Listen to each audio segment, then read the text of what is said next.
Marriage is a beautiful picture of Christ and his bride, the church. With that picture in mind, it's both healthy and wise to want to make our marriage the best it can be, where both parties serve, love, and honor each other well.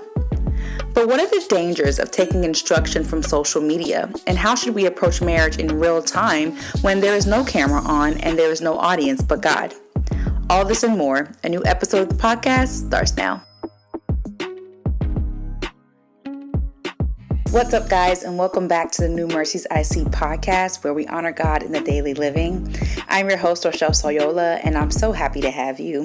If you're a new listener, hey, thank you for stopping by. I hope that you're able to catch up on some old episodes and become family. Take your coat off, stay a while. We'd love to keep you with us.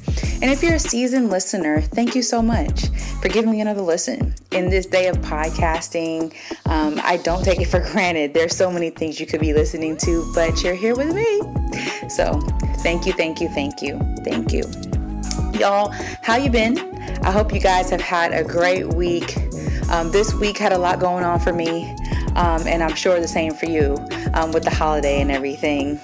This weekend, I took a road trip with my mom and my husband and Hill. My mom was celebrating something, and it was a monumental moment, and so we made a thing of it, drove down to where she needed to be, and we were just there for her in support, and it was just a really, really good time. Hillary also got her ears pierced. Oh my God, my big girl. So when she was born, I, new mom, right? And I was just kind of on forums like everyone else. And I just kind of saw some opinions on ear piercings and how, some people were saying, there's really no reason to do it outside of pictures and aesthetic reasons. And, just the idea of consent and, teaching your child to advocate for themselves. And I'm not here to say that there's a perfect way to be a mom in regards to piercing your child's ears, but I personally was just led to letting the decision be hers. And so, there were many times where we asked her throughout the years, if she wanted them, and she said no. And, she finally was ready, and we took her. So, also, she wanted to do it by her 5th birthday, and so her birthday is in a couple weeks, maybe 5-6 weeks or whatever. And so I wanted to do it a couple weeks before, so that by the time she gets to her birthday, she's not agitated, not fussy or anything. She could just have a good time. So we went. Child, my daughter is so funny. By the time they were marking her ears, she was like, "What's going on?" And so, they gave her a lollipop, and she ended up trusting the lady. They had to convince her that the marking didn't hurt. But the piercings hurt. So she had a little moment. She tensed up. I didn't cry. My mom cried when I got my ears pierced as a baby, but I did not cry. My baby girl handled it she bawled out crying. She handled it well, but she bawled out crying. If you can make that make sense. And then I promised her ice cream afterwards, so we got her ice cream, and she was good. And then she's all in the mirror looking at her earrings. So she loves them. So we had that going on. It was also Mother's Day. And so I typically go to church with my mom on Sunday morning, and then we go to Chateau Elan. If you are in the Atlanta area, then you know about Chateau Elan. It's this cute winery. They have a lot of stuff going on. They do wine tasting, but they always do really nice stuff cooking classes and food experiences. And they do this thing on holidays, Easter, Mother's Day, Thanksgiving, where they have a full spread of food and seafood and clams and mussels and king crabs and roast beef and lamb and omelets and everything. And so we usually do that. One thing we love to do is go to a nice place and get cute and eat. And so we did that. And it was a good time. So yes, I hope that your Mother's Day went well. You got to spend some time with your mom. If you've lost a mom, I feel for you. And if it was a hard season for you, I pray that you have some comfort. All right, y'all, let's get some housekeeping out of the way before we get into things. Like, subscribe, share, download, leave a review on this podcast. This is how the podcast grows, and this is how good people hear good things. So I would really, really appreciate if you do that. I've been getting some feedback, and I've heard people say, "Oh, we love the podcast." If you love the podcast, share it. Share it out. Okay. All right, y'all. Okay, so let's get into the things. All right, guys. So today we are talking about marriage, social media, and how it impacts our lives before marriage and during it. Now, I want to set the scene with you guys.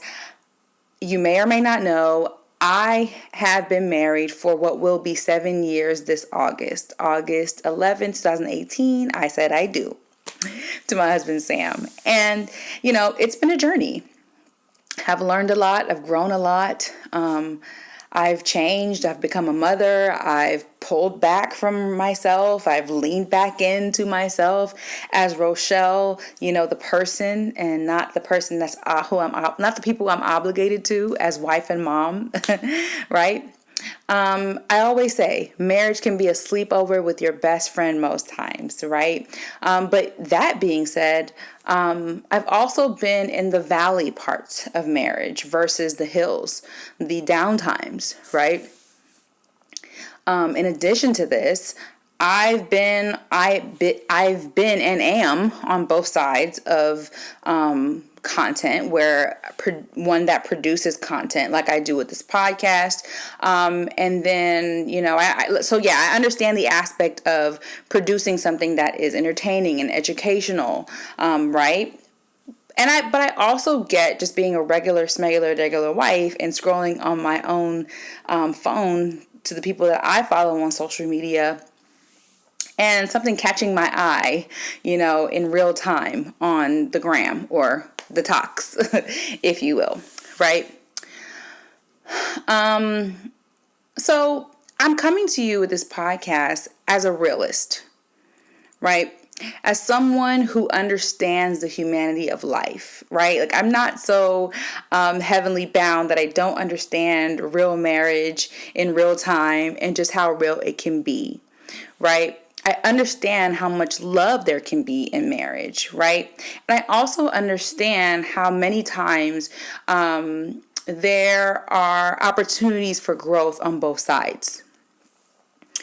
I also understand that we love entertaining and cool things on our timeline, right? But I think that there are some gems here that we can learn from today, as we strive to have a healthy and God-pleasing marriage or relationship with the socials. Okay. Now, I want to start this off by saying that technology is a beautiful thing, right? A lot of times when we talk about topics like these, the topic of social media or things of that nature, like new modern things, if a thing is new and modern, we usually try to make it like bad, or like if it's like of the devil, or like some people do it with therapy, some people do it with different things. Like there's that old school way of thinking, like just Jesus, that's it, right? We become like cavemen, and I think we rob God of his sovereignty. Right? Like, God sovereignly, all-knowingly gives us people, places, things. And in this case, Al Gore, Mark Zuckerberg, right? And it has had many benefits, right? The internet has allowed our children to be able to learn digitally if they need to, right? Or like play educational games or watch an educational TV show. It's allowed us to be able to download our favorite album, right? Or maybe order our groceries without having to leave the house. I don't do that. I can't get into it. Oh my gosh, I just feel like some 20-year-old is going to be not knowing how to pick a green pepper, and I'm going to get a soft green pepper. But anywho, you get the point. Don't mean to get sidetracked. But yes, to ordering your groceries without leaving the house, and allowing you to have more reach and contact than we've ever had before in the world, even, right? And so sometimes we throw the baby out with the bathwater, when most times we just need to readjust, look through a different lens. I feel like this comes up every podcast, and approach whatever said thing is in our lives just in a Christ-like way. So this is not a podcast telling you to get off of social media, right? Like, of course, if you are experiencing feelings of anxiety, envy, and covetousness that we'll talk about in a minute, Sure, a break might be necessary, but this is a podcast just talking about, as we will be on social media, how do we make sure that we're doing this in the best Christ-like way. So while technology is a good thing, right? Of course, with all things, context matters, right? And so approaching something with the proper context can be very fruitful in our lives. This context applies everywhere and everything. There's a new surge of Christianity where people are understanding that context matters and the way you read the scripture matters, right? Context on social media matters. If I say something to you and you hear it in the context that it wasn't applied to, you can get a completely different message from what I intended, right? And so yes, good context will be very fruitful. But the opposite of that is using something like social media in the incorrect context can put us in a situation where we are consuming content uncovered. I hope that makes sense. So I want to set the scene a little bit more. And what I want you to do is I want you to think about social media as the business that it is. I mean, in this day and age, it is what it is, right? You can literally become a millionaire from creating content. Like, I watched a video the other day and the girl was like, it was a fashion girly, and she was just saying how she basically like kind of makes $1 million a year. And she was like with 3 other content creators and they all said the same thing. Yeah, you can. From brand deals to, YouTube to product that you may put out, like the opportunities are endless. And that's one of the beauties of technology, right? And social media. But as a result of this, right, everybody wants a shot at it. And of course, it's not going to be for everyone. But we have enough examples of success where everyone wants to pull their camera out and give it a go. Right? So we're in a time where everyone is creating everything in hopes that one of these posts hit and slap and takes them off into another stratosphere where they have financial success or whatever the success is that they're looking for. But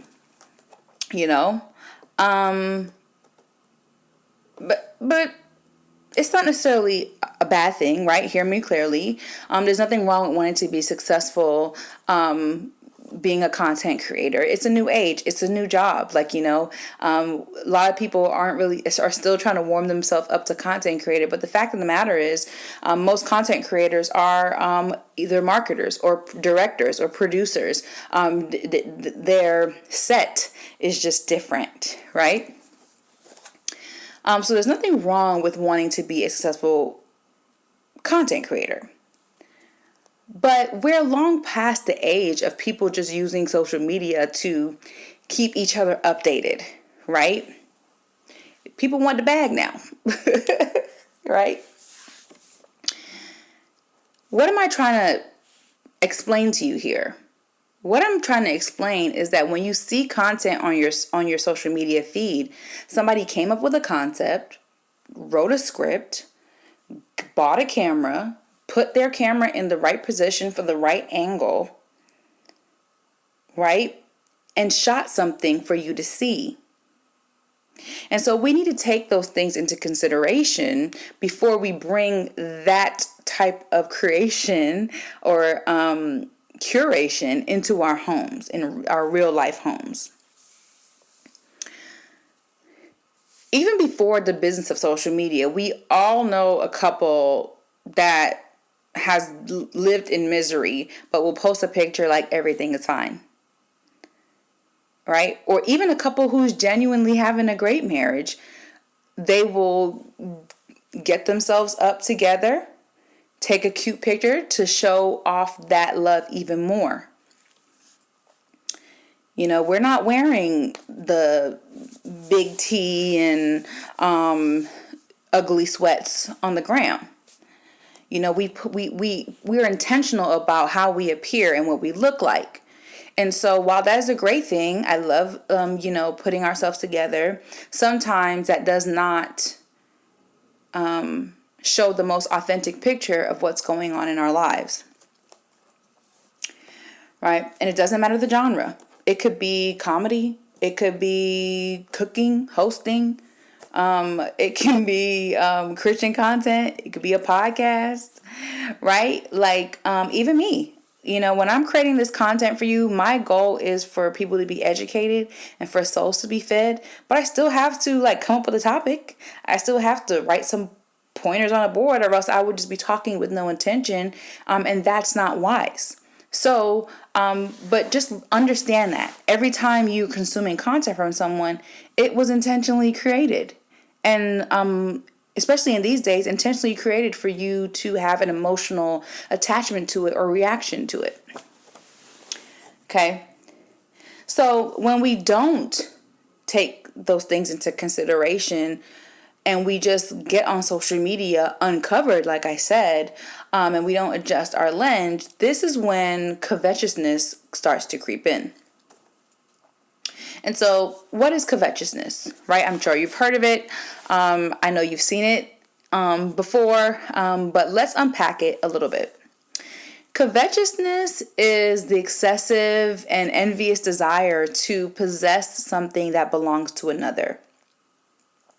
It's one of the commandments listed in the 10 Commandments, which is why I said you've probably seen it before, right? And there's many stories in the Bible where we see the result of what happens when covetousness takes place. Straight out the gate of the Bible, we have Cain and Abel, and how Cain was envious and jealous of the fact that God accepted Abel's offering versus Cain's. And as a result, that leads to Cain murdering his brother Abel. We see the story of King David, who is coveting after another man's wife, Bathsheba, when he sees her bathing. And so he ends up taking her, killing Bathsheba's husband to stay with his wife. And we see how that results in lots of consequences that God gave King David for the rest of his life. We talked about Joseph a couple podcasts ago, and his brother's covetousness to him because of Joseph's father's favor. And so good things don't really come out of being covetous, and social media is no different. And so what's the issue with this, right? Outside of the obvious, it's obviously not good to murder. It's obviously not good to commit adultery, right? It's obviously not good to sell your brother into slavery. But underneath that, in our own lives, when we start to be covetous based on what we see on social media, we forget who God is. You forget that God is sovereign. You forget that He knows the plan He has for you, even when it comes to the person that He may place in your life, or the person that He's giving you. Even the things that you think that your spouse does not possess is God's sovereignty at work. Because a lot of times we forget marriage's true purpose, which is to sanctify you. Marriage's true purpose is not happiness, it's holiness. Again, that big picture of Christ and His bride, the church. So there are opportunities of growth in your marriage because those are the things that will be needed to sanctify you. I talked about this last week. If you ask God for grace, He's going to put you in situations where you're going to have to give it. And on the opposite side of that is usually uncomfortable, right? And our marriages and our relationship with social media is no different. And so, single women, I want to kind of talk to you first, then married women, I'm talk to you just about how social media, highlight reels, and looking at husbands can sometimes be the new version of lust, can sometimes be the new version of a lack of contentment. And so to my singles, This this is like covetousness kind of can influence you guys a lot, the most, especially where the areas of like husbands and wives are, because the desire of marriage is high, right, and often idolized, and there is a lack of knowledge of reality just because you're not married yet. Right? Like, there's nothing wrong with you. It's just like you don't get motherhood or because you're not a mom. You don't get fatherhood because you're not a father yet if you don't have kids. And you don't get what marriage is truly about because you're just not married. So there's a lot of things you don't know. And so you're on social media and you see what appears to be a good husband or wife. And now you've replaced what a godly man is with a highlight reel. Like, some of these men have flowers for days and they can clean their butts off, but they still aren't godly men. And I think that we're missing that. Now, I'm also not one of those people who think that a guy doesn't have to do anything. Like, there should be romance in your marriage. But a lot of times we're scrolling on our social media and we're watching other people's husbands court them and be loving to them. And if you're single, what you're doing is you are starting to get this unhealthy level of critique that does not allow you to meet a person in real life and not compare them to the perfectness that you saw on the socials. We do this with sex as well. You know, a lot of people watch a lot of pornography and then you get married and the bedroom is hard because you're comparing the person God's given you to the curated sexual experience that you saw in a video versus the sanctity of marriage and the part of marriage where you become one by learning each other's bodies together. And so we want to be mindful of that. Those of you guys who are not married yet, as you're scrolling on social media, understand that and take everything that you view with a grain of salt. For the married ladies, you are scrolling on your social media and you look on your IG and you see this husband showing everyone how he caters to his wife, cleans up the house for his wife, is a partner to his wife. And you know you just got done having an argument with your husband because he refused to help you. And y'all, I can relate to this. I grew up in a very critical household where, you know, parents wanted things to be on point. And as much as I hate it, I do it a lot. You know, I'm always looking for something to fix. Not because I need things to be perfect, but I feel like if we can operate in our best, as our best selves and with our best potential, then why not? Now, I might just have said the same thing twice with better messaging, but give me some grace. You get the point, right? And so basically what I'm saying is we do this, and social media helps us make us do it easier, right? Sometimes that husband that you're watching on social media just argued with his wife too, but you didn't see that part, right? Sometimes he has flaws of his own that you will never see. Because just like how you don't share your husband's flaws with social media, he's not going to, that social media husband that you're watching is not going to show his with you, right? And even if he is a wonderful husband, the guy you're watching on social media, he's still not the guy that God gave you. And so I encourage you to focus on your portion. Right? Like, we are taught often, it's very normal in our society that if you don't like the toy you have, just go get a new shiny one. A lot of single women do this, and we feel like we have more options than we do. And a lot of married women do this, maybe not physically with their bodies, but in their minds and in their hearts, wanting a different husband because of what they see in others. Right? And so we just need to focus on what the Lord has given us and continue to see the good in our spouses and do your best to fill in the gaps, right?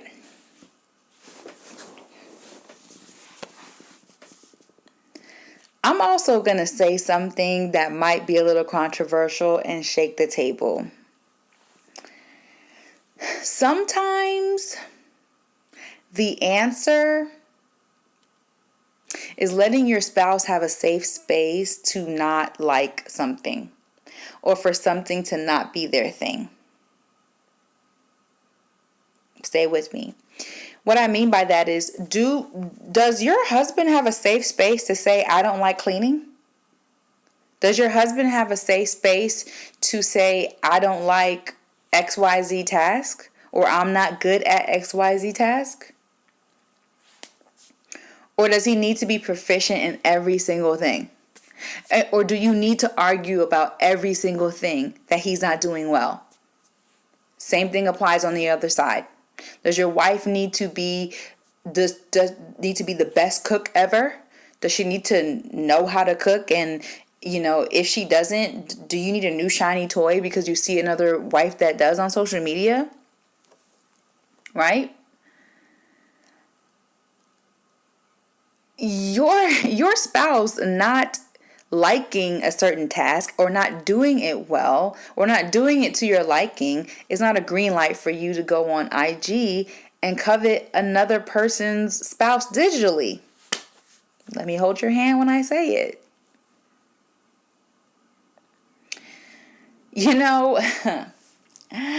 I always say this. There are so many external things that you're going to deal with in marriage that, baby, I'm going to keep these arguments down to a minimum. And what that means for me is, if my husband doesn't like to clean, we're going to have a conversation because I do believe in partnership and marriage. But also, I'm going to pray. We're going to talk through it. And until God makes that desire known in your heart where you desire to do that, we'll be hiring a house cleaner. Set yourself up for success as a spouse.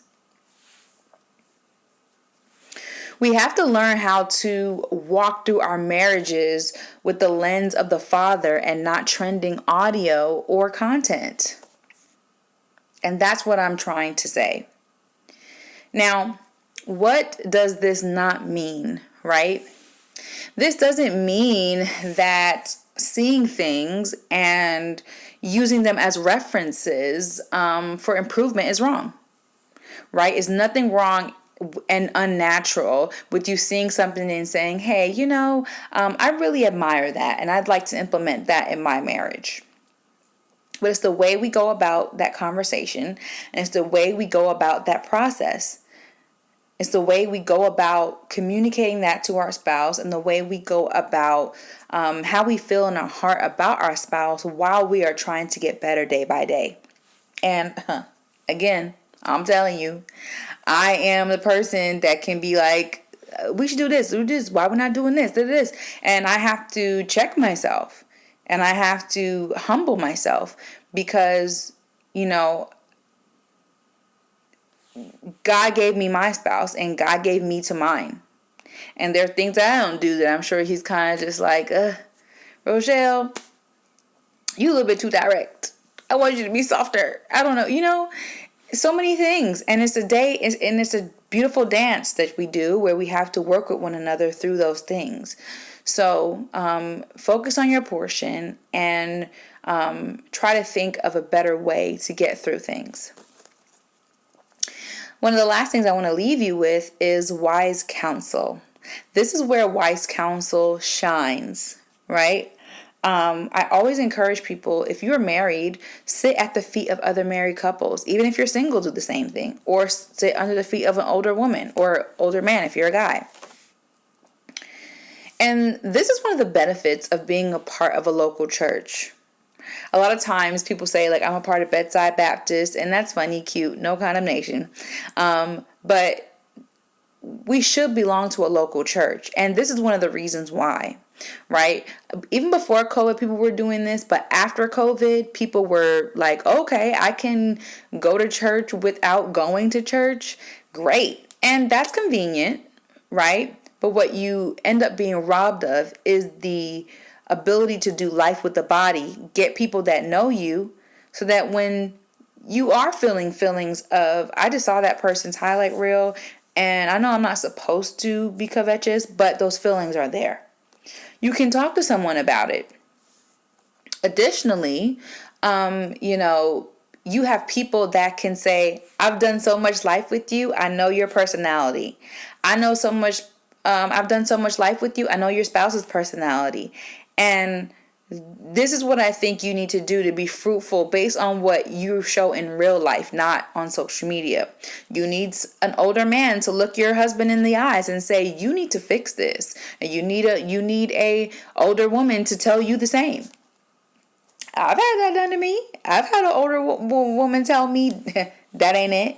And I've had an older husband tell my husband the same. But you don't get that if you're just on social media in Bedside Baptist.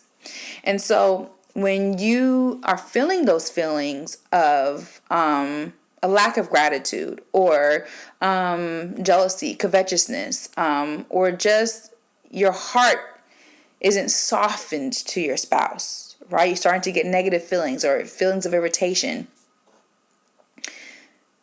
This is when you need wise counsel and you need people to pour into you and fight with you. All right, so be sure to find your people, like I always say. All right, y'all, this wraps up the podcast. I'm so thankful that you guys stopped by again to listen.